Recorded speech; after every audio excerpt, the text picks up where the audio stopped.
What started as a peaceful Thanksgiving weekend quickly turning into a firestorm at Pilot Mountain. On the left, what it looked like driving out of town Thanksgiving morning, and on the right, what it looks like 72 hours later driving home.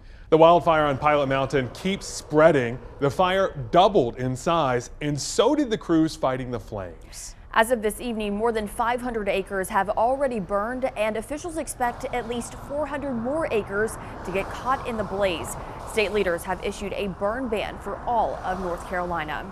We have team coverage tonight live in Surry County. We're digging into the latest status of the fire, how this community is rallying together, and how weather conditions won't be any help for the firefight. Let's start with WFI News 2's Amber Lake. She's breaking down the game plan to put out the fire tonight. Guys, since the sun has gone down, you are able to see a little bit better of some of the areas that are still up in flames. We have a fire truck pulling out of the entrance of Pilot Mountain State Park right now, coming from that area. And in addition to those areas that are still burning, we also have a fire line because fire crews are actually fighting fire with fire. This helps contain the wildfire. Now, it sounds confusing, but let me go ahead and explain what's happening here. We've been told the fire situation will get worse before it gets better, and that's holding up to be true here today. We're told that in order to contain this fire, they're using a bulldozer to widen and improve lines at the bottom of the mountain.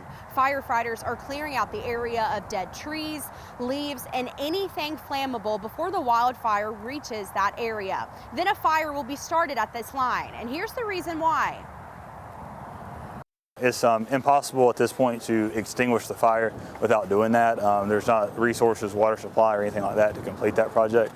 So pretty much crews on Saturday and the Forestry Service since then made a fire line on the mountain and try to contain it. But if you have a fast-moving head fire coming towards the containment lines, there's a good chance it's going to cast embers across the fire. So if we can create the fire and keep it under control, then we can burn off the fuel between the oncoming fire and the containment line. Officials said this is a very effective suppression effort used by fire departments to get control of large fires like this. Now, as for homes nearby, I was told that the fire is not close enough to start evacuations at this point, but an hour ago, North Carolina Forest Service issued a statewide burn ban that'll stay in effect until further notice. Live here in Surry County, Amber Lake, WFMY News 2.